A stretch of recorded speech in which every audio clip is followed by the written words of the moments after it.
him on. I mean, it seems to me if we don't accept somebody, literally, as he puts it, from balls to head, falling on his feet, basically begging for forgiveness, admitting he should never have done it, it was a total disgrace, etc., etc. Should we not find it somehow in our hearts to say, OK, we get it. You completely screwed up, but we accept the apology. 1,000,000%, for two reasons. One, really? You agree? Yes, I do. I don't want to make a habit of it, but I'll be honest, yes, I do agree with you.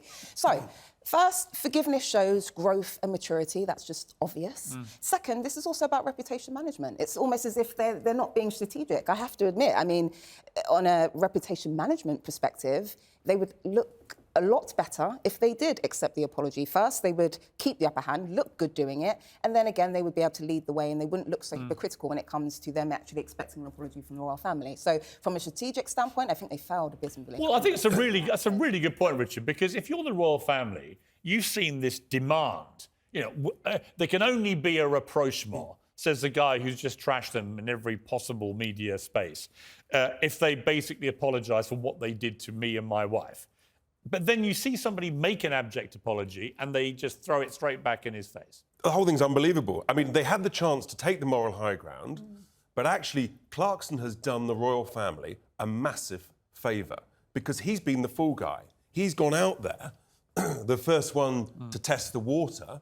They asked for an apology, he gave it, and then they threw it back in his face in a vile, hate-filled way. Yes. Which was extraordinary, when they could have said, thank you very much, appreciate this, we all make mistakes, move on. But that would have given them the high moral ground, which I think they're incapable of occupying, but that was either in reality or or even to fake it.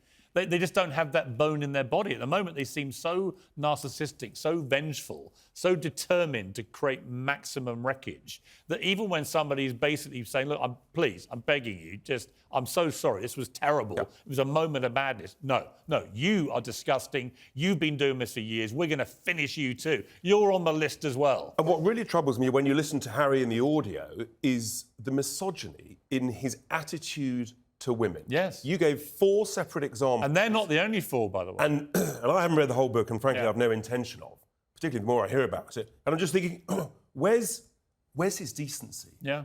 Where is his equality between the genders? It doesn't seem like there is any. No, and he thinks it's perfectly reasonable for him to talk about that female editor, for example. He's a good friend of mine, full disclosure.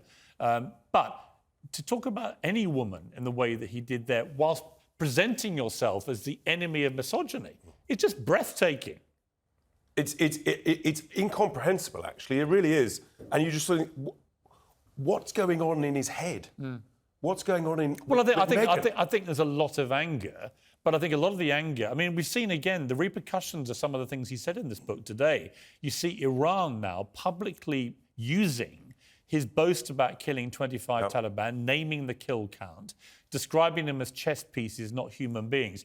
We saw, first of all, the Taliban using that as a stick to beat us with. Now we're seeing Iran. And you don't have to be remotely supportive of either the Taliban or Iran to understand the diplomatic nightmare that Harry has now caused this country by being so brazen in the boasting of killing 25 Taliban. You're seeing a cascade of unintended consequences reverberating around the whole world.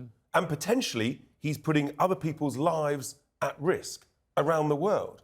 And on it goes. And on it goes. And you think, I mean, if he had had someone in the UK advise him, edit that book, these mistakes would not have happened. But because he did it all from the US and he thought he knew better, the consequences, I think, for the royal family, but for us as a nation, and for UK citizens elsewhere in the world who have now been put at risk by his writings, his audios, his whole behaviour, his demeanour. Yeah, I completely agree.